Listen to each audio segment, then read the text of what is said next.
Blue Lock Season 2 Episode 3, it's alright. But if you want more detail, let's kick off the classic intro.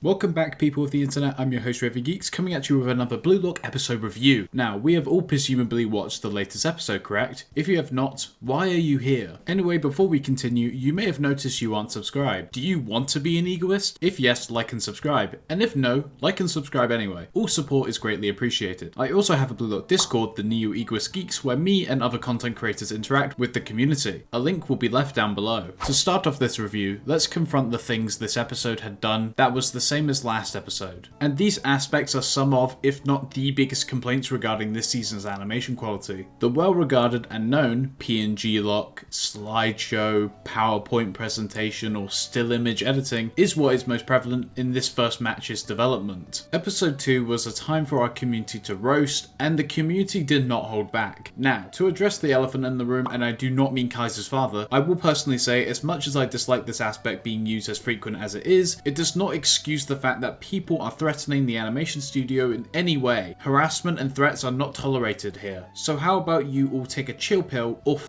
off, as you're not welcome to this community with that level of toxicity. I have my gripes with the usage of these sliding images, but I can understand the appeal. In fact, I would likely have a better impression of the usage of them if they weren't plastered so much on my screen. So if this episode opened with such usage of that element, it would start my dreaded flashbacks to the previous installment in which I wasn't thrilled with the quality. But going into this, I was doing my best to stay optimistic. So have a look for yourself.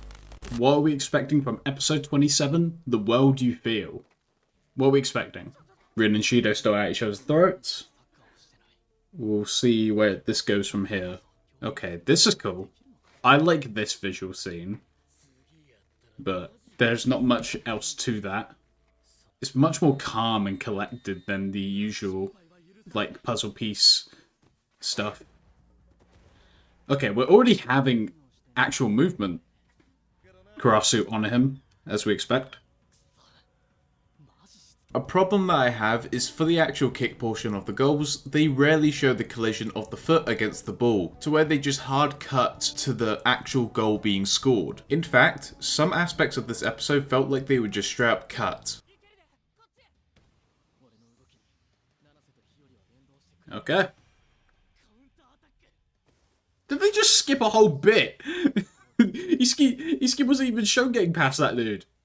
The last thing on the mostly negative side is the overuse of these chess pieces. They get such mileage out of them and they don't even look good. Use the character icons instead, which they did use in fact for one part of this episode, but never utilised ever again. Now, I have quite a few positives about this episode that many people may or may not agree with, but hear me out. The CGI is being utilised in a manner in which I can find acceptable, and I'm glad the use of it is back to display some field movement. Yes, there were some bad CGI moments, but the first time watching it, I did not pay too much attention to it because the actual pacing of the episode felt so much better compared to the last. They took the time to build up to the main climactic moment of this installment and it never felt rushed. It was clearly set up when we hit the halfway mark, and from there, things were just getting better. There was some really good displays of movement that lacked any CGI, such as the dribbling sequence between Rin and Karasu. I'm not sure how hard it is to make dribbling more like this, but this is the kind of movement I want to see.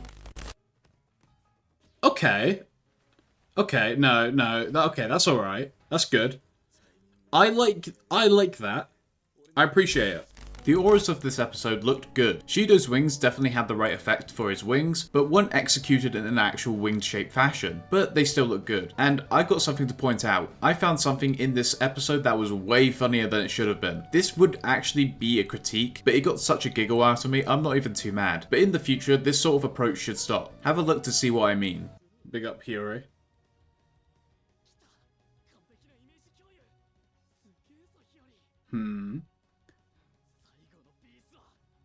Bro, that ball had some shine on it.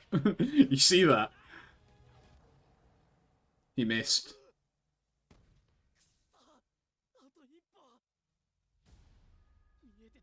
We literally just saw this. Why do we need a replay?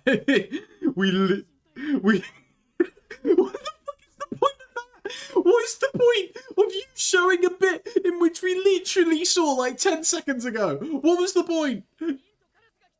What? Why? That goal was fairly basic. But my god, I'm baffled that they want to replay a scene in which we literally saw 10 seconds ago because they can't be bothered to use different footage for it. That is insane.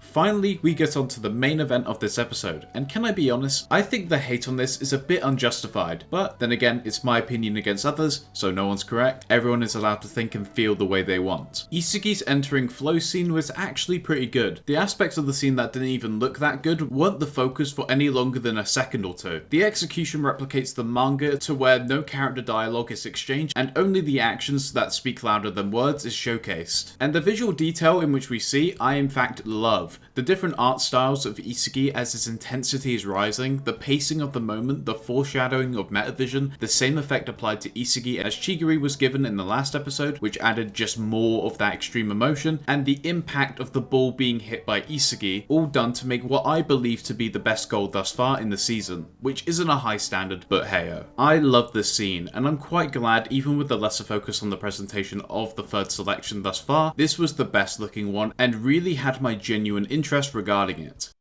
Okay.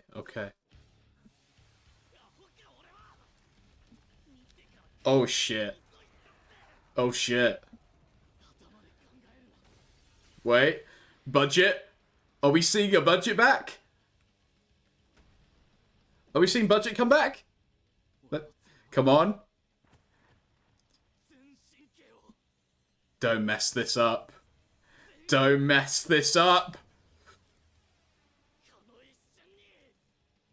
Come on, let me see it. Let me see it. Let me see the budget.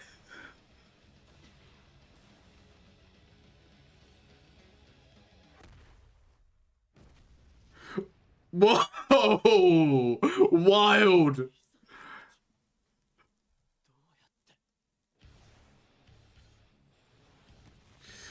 Oh shit!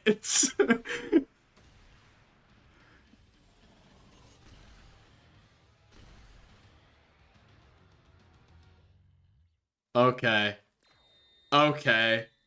Now, I'll admit, that was fucking sick. And I don't care what people say about, like, the still frames moving. That was sick. And the way he recovered from that last goal as well. To close off the stuff for this review, we got some teasers for the next episode, which is a nice addition of content, and an additional time in which had Atoya attempting to seduce Chigiri and Karasu, which was pretty funny. I liked this episode, and it's especially a balance between the good and bad that we've seen thus far from the first and second episode. Is it a standard in which I want to see from the U20 match? No, but I won't lie and say that this is more of a morale boost for me, and for that, I'm appreciative enough to provide this episode a C+. This ranking is subject to change depending on the quality going forward. So thus far we have given an A- to episode 1, a D- to episode 2, and a C+ to episode 3. What do you guys think? Let me know in the comments down below. Thank you all so much for watching this review, and until next time, peace.